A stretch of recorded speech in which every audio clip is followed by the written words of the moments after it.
तुम्हारी सोच में हम बुरे हैं तो सोचो तुम्हारी सोच कितनी बुरी है। नमस्कार, जय हिंद। मैं हूं आपका दोस्त कवि आदि गणेश। स्वागत करता हूं और प्रारंभ करते हैं कक्षा 11 की जो अंतराभाग एक पुस्तक हमने प्रारंभ कर रखी है। आज उसका 9वां अध्याय हम पढ़ेंगे। भारतवर्ष की उन्नति कैसे हो सकती है। भारतवर्ष की उन्नति कैसे हो सकती है, भारतेंदु हरिश्चंद्र साहब का यह अध्याय है। ठीक है, इनका परिचय देखेंगे। इनके परिचय से अवश्य सवाल है जो पूछा जाता है। एक सवाल पक्का भारतेंदु हरिश्चंद्र साहब का आएगा, चाहे ग्रेड फर्स्ट हो चाहे सेकंड हो या और कोई भी परीक्षा देते हैं तो इनका सवाल जरूर पूछा जाता है। अब आपको क्या करना है, अगर आपने मेरा टेलीग्राम चैनल ज्वाइन नहीं किया तो ज्वाइन कर लेना। डिस्क्रिप्शन में लिंक मिल जाएगा, वहाँ पर मैं सवाल वगैरह पूछता रहता हूँ पाठों के। कवि आदि गणेश हिंदी अगर सर्च करते हो तो हिंदी देवनागरी में लिखना है और बाकी डिस्क्रिप्शन लिंक मिल जाएगा। 4180 से ज़्यादा लोग जुड़े हुए हैं और आप जब तक देखो तो हो सकता है 4200 लोग भी हो जाएं। उस टेलीग्राम चैनल को ज्वाइन कर लेना। पढ़ाई से संबंधित भी आपकी कई सारी समस्याएं आती है, किस प्रकार से क्या पढ़ना चाहिए और किस योजना के साथ पढ़ाई करनी चाहिए ताकि आपको परिणाम मिल सके। तो इस प्रकार के मोटिवेशनल वीडियो देखने के लिए मेरा एक दूसरा यूट्यूब चैनल है आदि की आवाज़ नाम से। दूसरे यूट्यूब चैनल का क्या नाम है, आदि की आवाज़। वहाँ पर आज ही मैंने एक वीडियो डाला है कि लोगों को दिखाकर पढ़ो मत, नहीं तो बर्बाद हो जाओगे। इस टॉपिक पर उस वीडियो को ज़रूर आप पूरा देखिएगा, आपको समझ में आ जाएगा किस प्रकार से हमें पढ़ाई करनी है। चलिए प्रारंभ करते हैं। इस वीडियो को लाइक कर दीजिए, आप शेयर कर दीजिए और पहली बार देख रहे हैं चैनल को सब्सक्राइब कर बेल आइकन क्लिक कर लेना।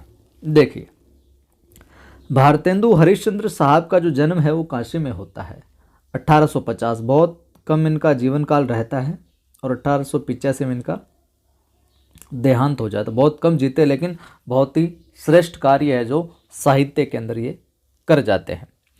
तो जन्म काशी में होता है। व्यक्तित्व जो है इनका वो देश प्रेम और क्रांति चेतना से समृद्ध था। देश प्रेम की भावना कूट कूट कर भरी थी। एक क्रांतिकारी चेतनता इनके हृदय में थी। किशोरावस्था में ही उन्होंने स्वदेश की दुर्दशा का त्रासद अनुभव जो कर लिया था कि क्या कुछ घटित हो रहा है अपने राष्ट्र में। भारतेंदु हरिश्चंद्र पुनर्जागरण की चेतना के अप्रतिम नायक थे। अप्रतिम नायक थे किसके? पुनर्जागरण की चेतना के। बंगाल के प्रख्यात मनीषी और पुनर्जागरण के विशिष्ट नायक ईश्वरचंद्र विद्यासागर से उनका अंतरंग जो संबंध था। बंधन मुक्ति की चेतना और आधुनिकता की जो रोशनी से हिंदी क्षेत्र को आलोकित प्रकाशमान करने, हिंदी क्षेत्र मतलब विशेष काम करने के लिए उनका नाम मानस व्याकुल है जो रहता था। ले उनका मानस व्याकुल रहता था, यानी कि हिंदी के क्षेत्र में कुछ विशेष करने के लिए वो हमेशा बेचैन व्याकुल रहते थे, उत्तेजित रहते थे, यूं कहें कि बिल्कुल एक्टिव रहते थे। जोश रहता था उनके अंदर। उनकी अपनी अभिप्सा को मूर्त करने के लिए उन्होंने समान धर्मा रचनाकारों को प्रेरित और प्रोत्साहित है जो किया। इस प्रकार की सोच रखने वाले जितने भी राइटर थे उनको उन्होंने प्रेरित किया, प्रोत्साहित भी किया और तदीय समाज की जो स्थापना की। ध्यान में रखना, तदीय समाज की स्थापना भारतेंदु हरिश्चंद्र पूछा जा सकता है। पत्र पत्रिकाएं प्रकाशित की, विविध विधाओं में लिखा, इन्होंने अलग अलग विधाओं में साहित्य रचना की। उन्होंने, ये सवाल एक बार पूछा गया है, कवि वचन सुधा नामक पत्रिका निकाली। तो पूछ ले, कवि वचन सुधा पत्रिका किसने निकाली? भारतेंदु हरिश्चंद्र साहब ने। यह सवाल पूछा गया है ग्रेड फर्स्ट और सेकंड में। ठीक है। तथा हरिश्चंद्र मैगजीन का संपादन भी किया। तो हरिश्चंद्र मैगजीन का संपादन किसने किया? भारतेंदु हरिश्चंद्र साहब। और बाद में यही जो हरिश्चंद्र मैगजीन थी हरिश्चंद्र चंद्रिका नाम से जो प्रकाशित होने लगी। तो सवाल ये भी बन सकता है, हरिश्चंद्र मैगजीन बाद में किस नाम से जो प्रकाशित होने लगी थी? तो हरिश्चंद्र चंद्रिका नाम से प्रकाशित जो होने लगी थी। और कवि वचन सुधा भारतेंदु हरिश्चंद्र। ठीक है। स्त्री शिक्षा के लिए यह सवाल भी पूछा गया। स्त्री शिक्षा के लिए उन्होंने बाला बोधिनी पत्रिका का प्रकाशन किया। तो पूछ लिया जाए, बाला बोधिनी पत्रिका का प्रकाशन किसके लिए किया गया, यह किससे संबंधित था? तो ये स्त्री शिक्षा से। ठीक है। बांग्ला के नाटकों का अनुवाद भी इन्होंने किया, जिनमें धनंजय विजय, विद्यासुंदर, पाखंड विडंबन, सत्य हरिश्चंद्र तथा मुद्रा राक्षस आदि है जो प्रमुख है। बांग्ला के नाटकों का अनुवाद भी किया है इन्होंने।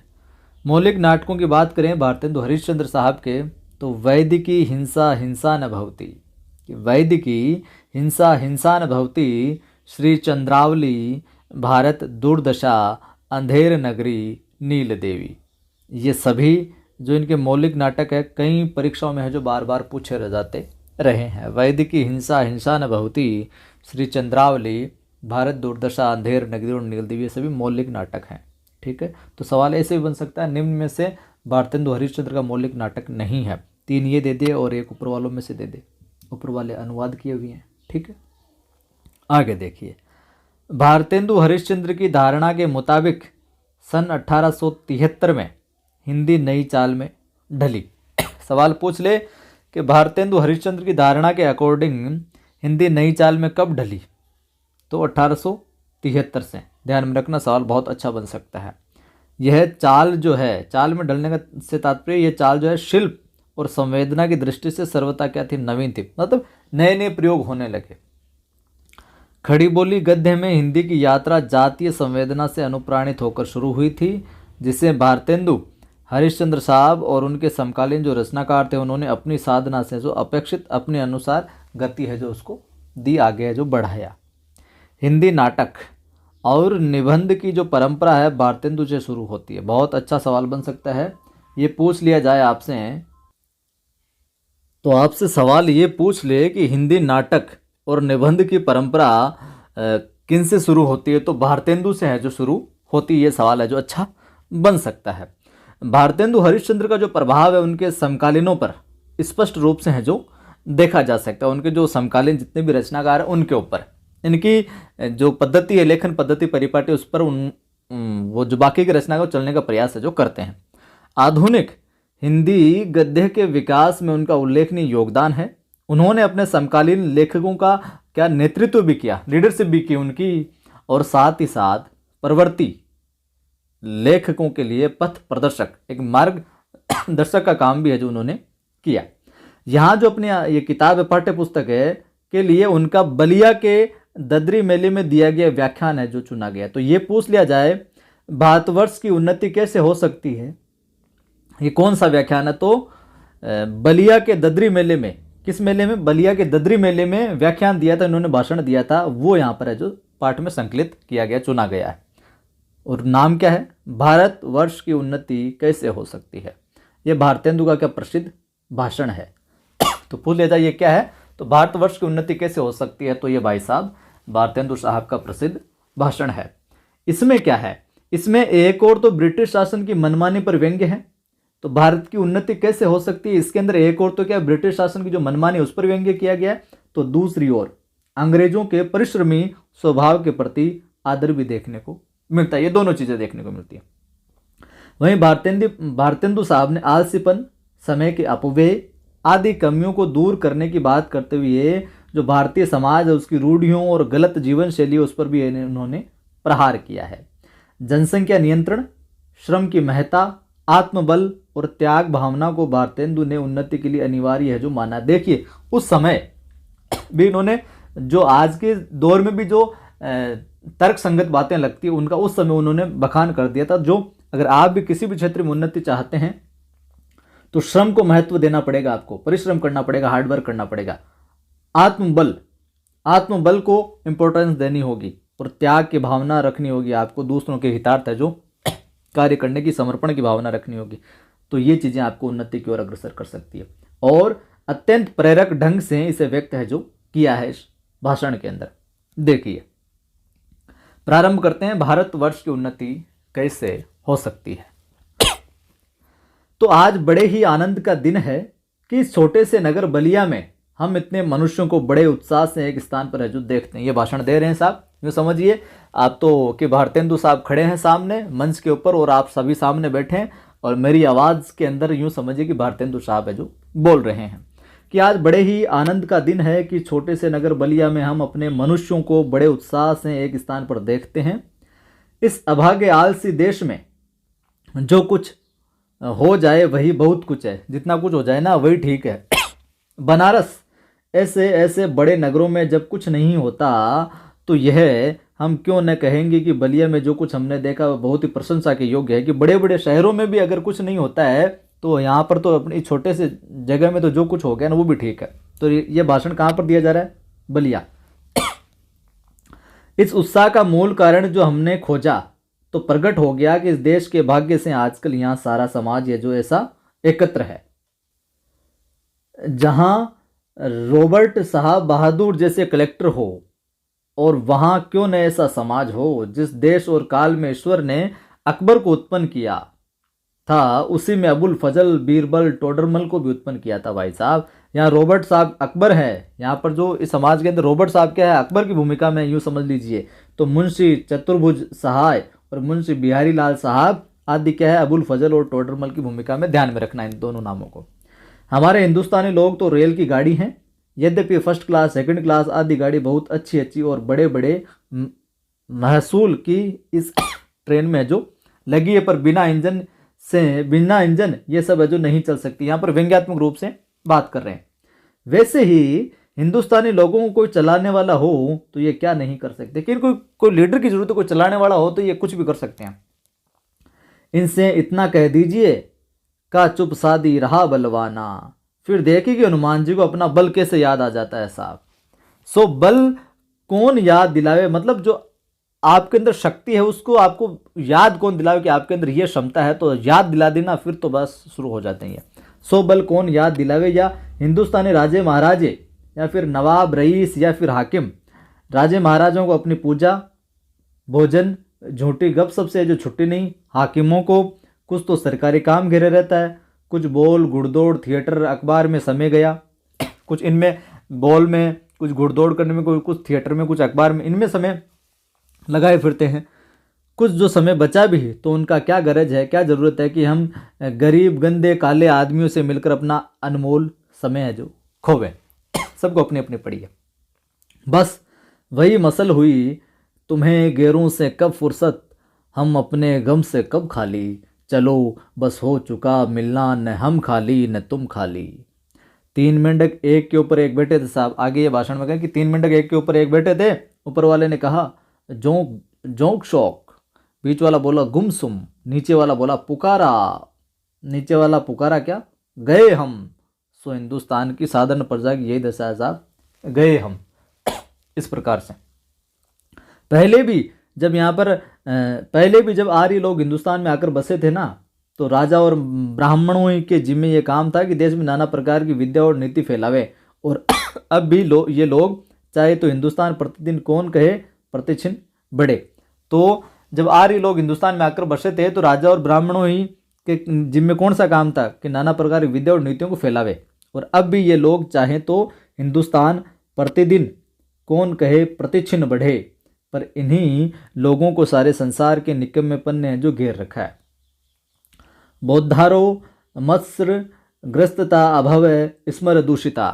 हम नहीं समझते कि इनको लाज भी है जो क्यों नहीं आती कि उस समय में जब इनके पुरुषों के पास कोई भी सामान नहीं था, तब उन लोगों ने जंगल में पत्ते और मिट्टी की कुटियों में बैठकर बांस के नलियों से जो ताराग्रह आदि वेद करके उसकी गति है जो लिखी, उसी को ही अपनी दूरबीन बना के उनकी गति है जो लिख दी थी। वह ऐसी ठीक है कि 16 लाख रुपए के लागत की विलायत में जो दूरबीनें बनी है ना, उनसे उन ग्रहों को वेद करने में भी वह गति है जो ठीक आती है। और जब आज इस काल में हम लोगों को अंग्रेजी विद्या की ओर जगत की उन्नति की कृपा से लाखों पुस्तकें और हजारों यंत्र तैयार है, तब हम लोग निरी चुंगी की कतवार फेंकने की गाड़ी है जो बन रहे हैं बिल्कुल यूं ही तरीके से। यह समय ऐसा है कि उन्नति की मानो घुड़दौड़ हो रही है एक तरीके से। अमेरिकन, अंग्रेज, फ्रांसिस आदि तुर्की ताजी सब सरपट है जो दौड़े जा रहे हैं। सबके जी में यही है कि पाला हम ही पहले छू लें। हम कहते हैं जो कबड्डी खेलते हैं कि जो पाला है ना कि लाइन हम ही क्रॉस कर लेंगे, पाला हम ही पहले छू लेंगे। वहाँ की लैंग्वेज में बात करें, उस समय हिंदू काठियावाड़ी खाली खड़े खड़े टाप से जो मिट्टी खोदते हैं, इनको औरों को जाने दीजिए भाई साहब। जापानी टट्टुओं को हाँपते हुए दौड़ते हुए देखकर भी लाज नहीं आती। यह समय ऐसा है कि जो पीछे रह जाएगा फिर कोटि उपाय किए भी आगे न बढ़ सके। कि आज का टाइम ऐसा है कि जो पीछे रह जाए वो पीछे रह ही जाएगा, फिर आगे नहीं बढ़ पाएगा। कितने उपाय कर लो, चाहे कोटि उपाय। इस लूट में, इस बरसात में भी जिसके सिर पर कमबख्ती का छाता और आंखों में मूर्खता की पट्टी बंधी रहे, उन पर ईश्वर का कोप ये जो कहना चाहिए। अब भी अगर कोई नहीं समझता है तो फिर ईश्वर का कोप ही समझो उनके ऊपर। मुझको मेरे मित्रों ने कहा था कि तुम इस विषय पर आज कुछ कहो कि हिंदुस्तान की कैसे उन्नति हो सकती है। तो हिंदुस्तान की कैसे उन्नति हो सकती है, इस पर कहने के लिए किन्होंने कहा था? इनके मित्रों ने इनसे है जो कहा था। ये सवाल है जो बन सकता है, ध्यान में रखिएगा। भला इस विषय पर मैं और क्या कहूँ। भागवत में एक श्लोक है, तो भूल जाइए श्लोक देकर कि ये कहाँ पर, तो भागवत में श्लोक क्या है?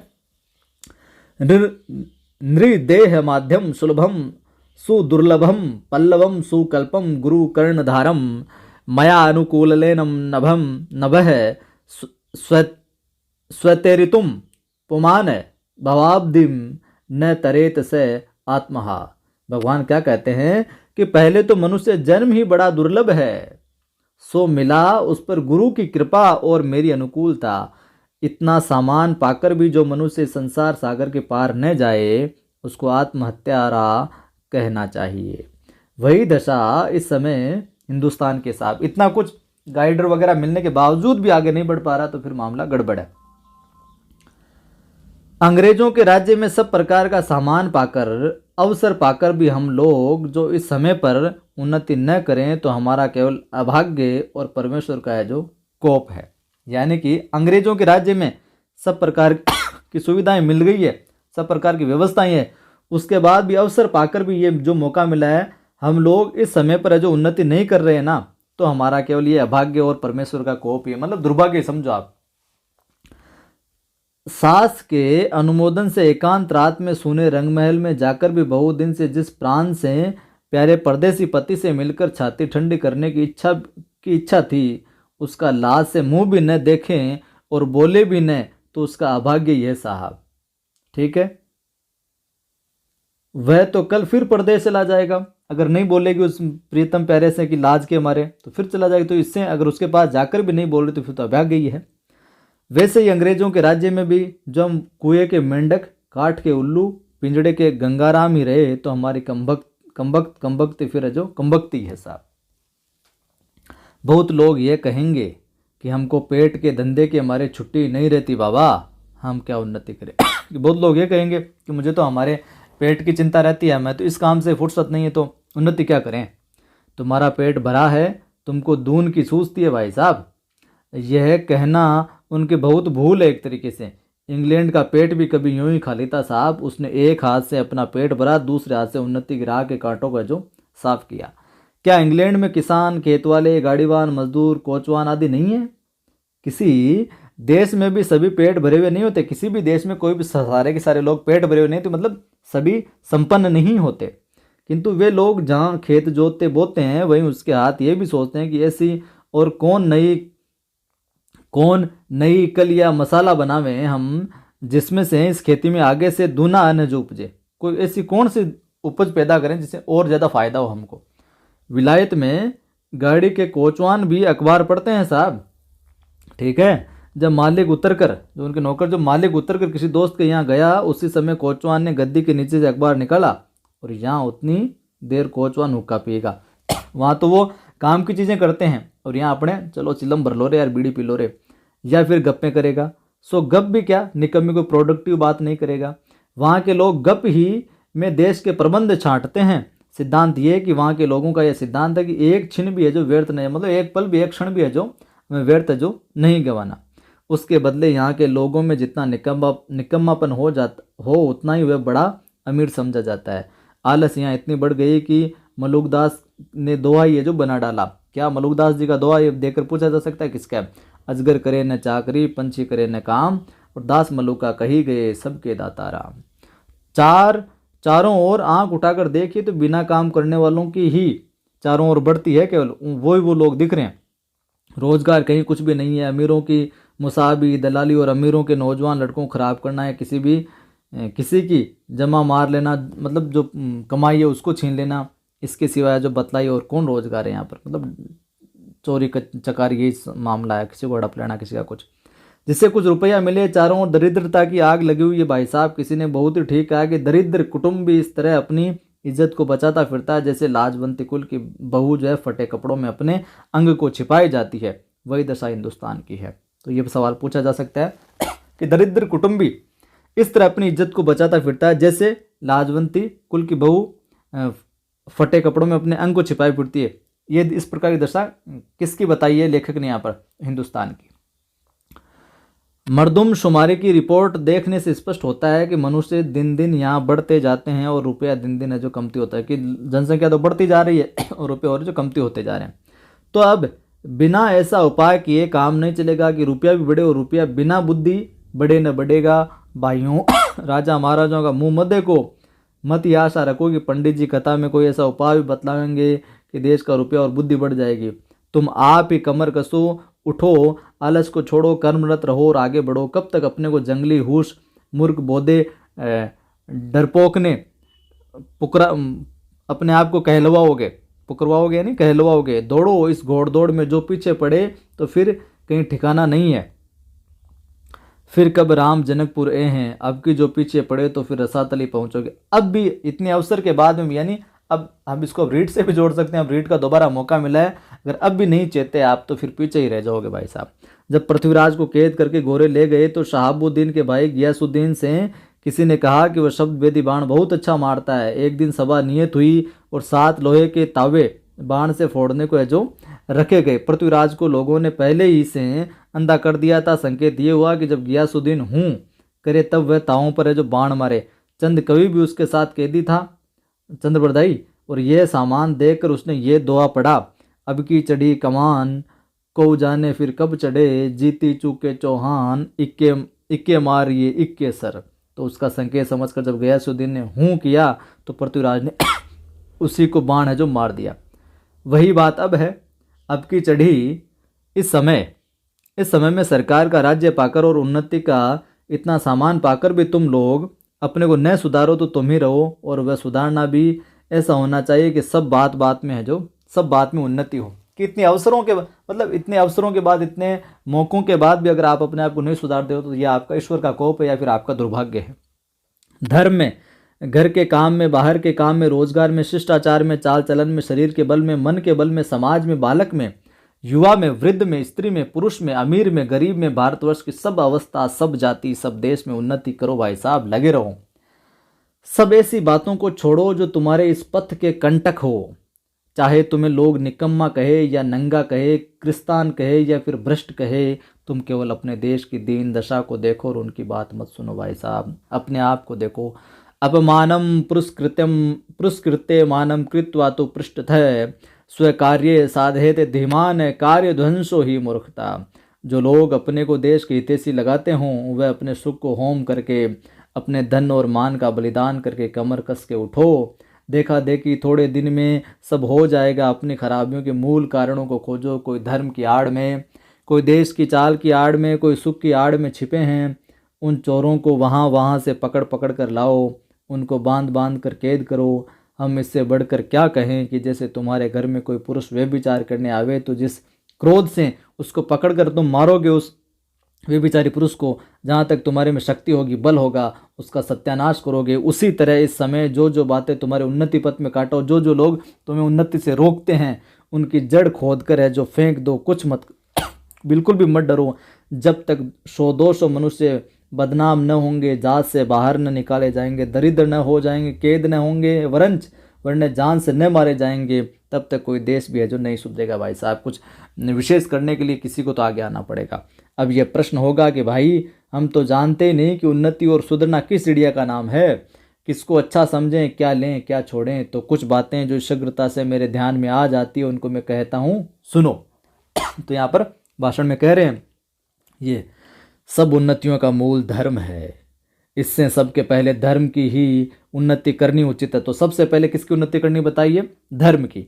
देखो अंग्रेजों की धर्म नीति और राजनीति परस्पर मिली है, इससे उनकी दिन दिन कैसी उन्नति है उनको जाने दो। अपने ही यहाँ देखो, तुम्हारे यहाँ धर्म की आड़ में नाना प्रकार की नीति, समाज गठन, वैदिक आदि जो भरे हुए हैं।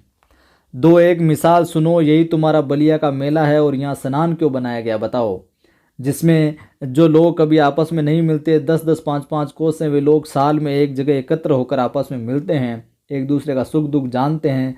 गृहस्थी के काम कि वह चीज़ें जो गांव में नहीं मिलती यहाँ से ले जाते हैं। एकादशी का व्रत क्यों रखा जाता है, जिसमें महीने में 2 एक उपवास से शरीर शुद्ध हो जाए।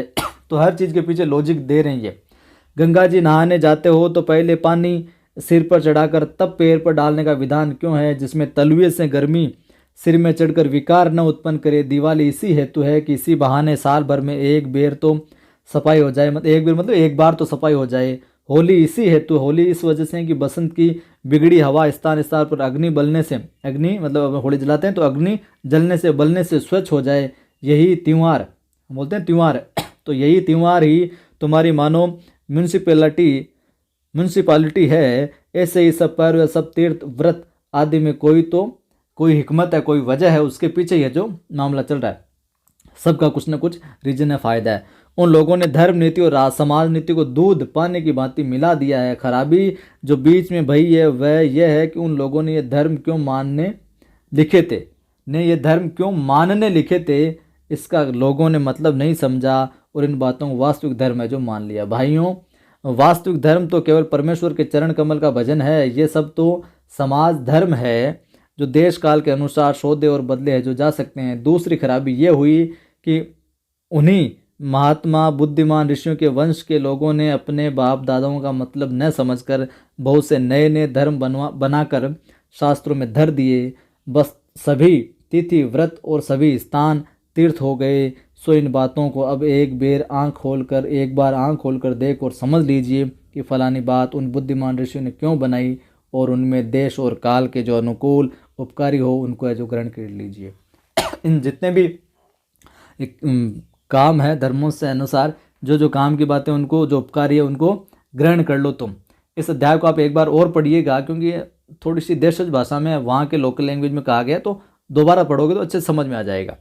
बहुत सी बातें जो समाज विरुद्ध मानी है किंतु धर्मशास्त्रों में जिनका विधान है उनको चलाइए। जैसे जहाज का सफ़र, विधवा विवाह आदि। लड़कों को छोटेपन में ब्याह करके उनका बल, वीर्य, आयुष्य सब मत घटाइए। आप उनके माँ बाप है या उनके शत्रु हैं, बताओ जो ढंग का काम है वही उसी को स्वीकार कीजिए। वीर्य उनके शरीर में पुष्ट होने दीजिए। विद्या कुछ पढ़ लेने दीजिए। नून तेल लकड़ी की फिक्र करने की बुद्धि सीख लेने दीजिए। तब उनका पैर है जो काठ में डालिए, तब शादी विवाह है जो उनके कीजिए। कुलीन प्रथा बहु विवाह आदि को दूर कीजिए साहब। लड़कियों को भी पढ़ाइए किंतु उस चाल से नहीं जैसे आजकल पढ़ाई जाती है, जिससे उपकार के बदले बुराई होती है। ऐसी चाल से उनको शिक्षा दीजिए कि वे अपना देश और कुल धर्म सीखें, पति की भक्ति करें और लड़कों को सहज में शिक्षा दें। वैष्णव, शाक्त इत्यादि नाना प्रकार के मत के लोग आपस का वेर छोड़ दें। ये एक दूसरे के धर्म के लोग पड़े हुए हैं वेर करने के लिए, इसको छोड़ दें। यह समय इन झगड़ों का नहीं। हिंदू, जैन, मुसलमान सब आपस में मिलकर रहिए। जाति में कोई चाहे ऊंचा हो या नीचा हो, सबका आदर कीजिए। जो जिस योग्य हो उसको वैसा मानिए। छोटी जाति के लोगों को तिरस्कार करके उनका जी मत तोड़िए। सब लोगों को आपस में मिलकर चलिए, आपस में मिलिए। मुसलमान भाइयों को भी उचित है कि इस हिंदुस्तान में बसकर वे लोग हिंदुओं को नीचा समझना छोड़ दे, ठीक भाइयों की भांति हिंदुओं से बर्ताव करें। ऐसी बात जो हिंदुओं का भी जी दुखाने वाली हो न करें। घर में आग लगे तब जिठानी देवरानी को आपस का डांट छोड़कर, आपस की जो शत्रुता छोड़कर एक साथ वह आग बुझानी चाहिए। जो बात हिंदुओं को नहीं मयस्सर है वह अपने धर्म के प्रभाव से मुसलमानों को सहज प्राप्त है।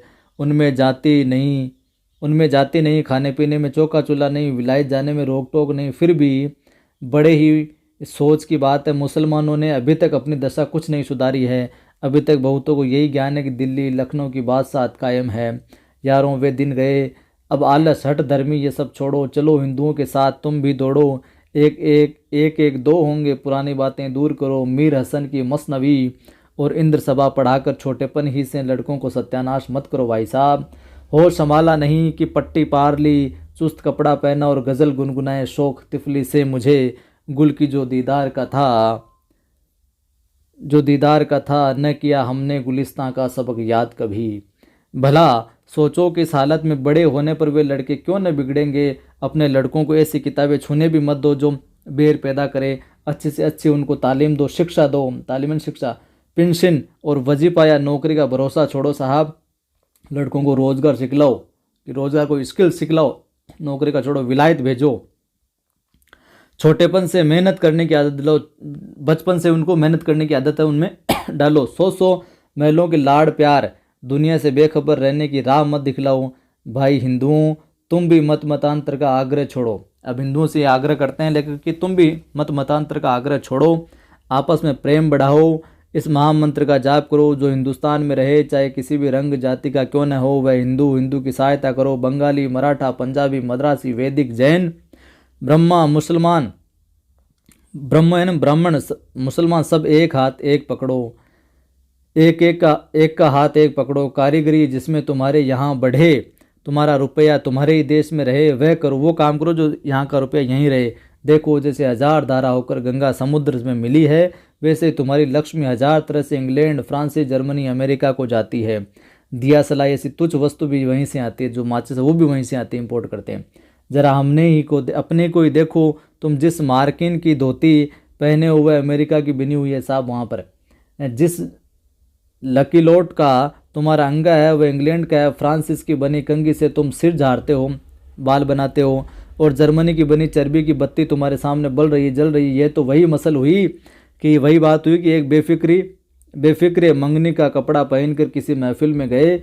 कपड़ों को पहचान कर एक ने कहा, अजी ये अंगा तो फलाने का है, मतलब दूसरे का लेकर पहन के शादी हो जाती है कि दूसरे का पहन जाते हैं बिल्कुल अप टू डेट दिखने के लिए। दूसरा बोला, अजी टोपी भी फलाने की, तो उसकी है। तो उन्होंने हंसकर जवाब दिया कि घर की तो मूछें हैं। हाय अफसोस, तुम ऐसे हो गए कि अपने निज काम की वस्तु भी नहीं बना सकते, दूसरों की मांग दूसरी जगह से इंपोर्ट करते हो। भाइयों, अब तो नींद से चौंको, अपने देश की सब प्रकार उन्नति करो, जिसमें तुम्हारी भलाई हो। वैसी ही किताब पढ़ो, वैसे ही खेल खेलो, वैसे ही बातचीत करो। परदेसी वस्तु और परदेसी भाषा का भरोसा मत रखो, अपने देश में अपनी भाषा में उन्नति करो। भाई साहब, अपने देश में अपनी भाषा में उन्नति करो। ये पंक्तियाँ किस अध्याय की है? तो भारतेंदु साहब के अध्याय की है। ध्यान में रखना कि भारत की उन्नति कैसे हो सकती है अपने देश की, यहाँ की। तो इससे आप मोटिवेशन ले सकते हो अपनी पढ़ाई से संबंधित भी इस अध्याय से, और इसको एक बार और पढ़िएगा। शब्दार्थ देख लेते हैं। महसूल यानी कर, टैक्स। चुंगी की कतवार यानी म्यूनसिपैलिटी का कचरा। रंगमहल भोगविलास का स्थान। कमबख्ती यानी अभागापन। और मर्दुम शुमार यानी जनगणना। और तिफली यानी बचपन से संबंधित। तो ये था अपना अध्याय। वीडियो कैसा लगा लाइक कर दीजिए, शेयर कर दीजिए, और पहली बार देख रहे चैनल को सब्सक्राइब कर बेल आइकन क्लिक कीजिए ताकि हर वीडियो की सूचना आपको मिलती रहे। टेलीग्राम चैनल का लिंक डिस्क्रिप्शन में मिल जाएगा। और मेरा दूसरा यूट्यूब चैनल है आदि की आवाज़, उस पर एक मोटिवेशनल वीडियो डाला है आज ही, ज़रूर जाकर देखिएगा। पढ़ाई के अंदर आपके वो बहुत ही काम है जो आने वाला है। जय हिंद, फिर मिलता हूँ।